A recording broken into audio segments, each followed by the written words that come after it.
What's going on, Jesse?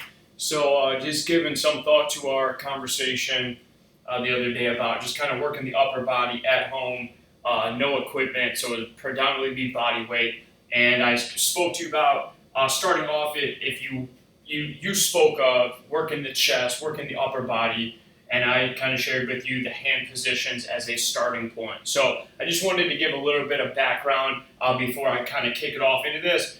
So right now, a few things just to kind of check in for yourself and going through this journey, okay? And I'll help you in any way that I can. But starting off, make sure you have some room to work. All right, have some room to work. So I just got myself this nice little mat for my garage. All right, I highly recommend getting yourself a mat, or if you maybe have carpet or something along those lines, at least create a space for yourself. I find that that's the best way to execute when you're at home. If you don't have a space for your session, for your time to put into that recovery and building yourself up, it's going to be really hard to continue and stay consistent, okay? So dedicate a space or a room in the house for you, okay? This is your zone. You get to own it. You get to be creative and explore it, okay? Second, I would highly recommend let's say we're talking about working the chest here and starting to get into the upper body, you have something available. You'll notice my bench here, okay? The bench.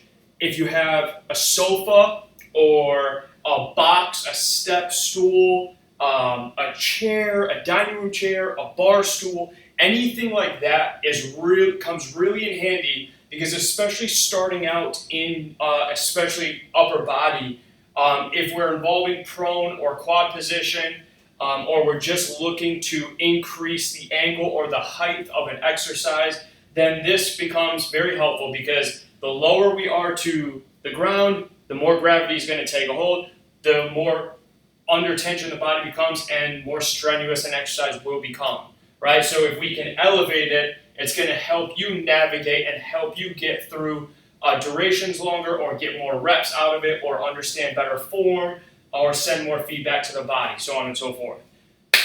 Okay, so that's how I would start off. Points to consider there: have a space for yourself, dedicate a space, dedicate time to it. Okay, so maybe you allocate 30 minutes each day. You're going to go take care of yourself, and then on top of that, I would have something to elevate yourself, to bring your hands up on.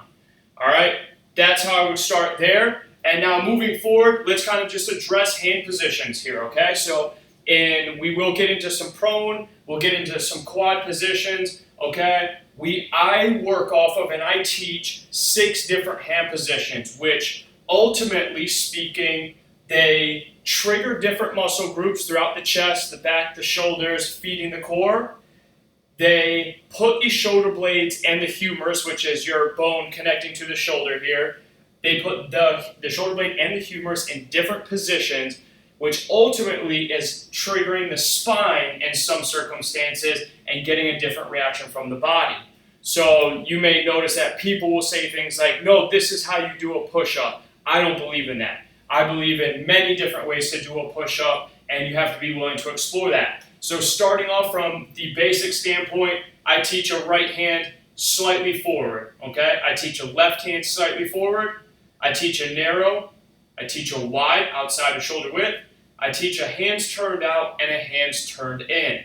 All of those will get different responses, whether it's elbow angle, whether it's including more of your shoulder versus more of your chest, more of your tricep versus more of your bicep, more of the lats creeping into the spine, etc., etc. All right, all those things will come into play. So even if you were using, let's say, this incline here, right, I can still go right hand in front of left. I can still go left hand in front of right. I can go that narrow Miami U, all right? I can go the wide. I can go the hands turned out, and I can go the hands turned in.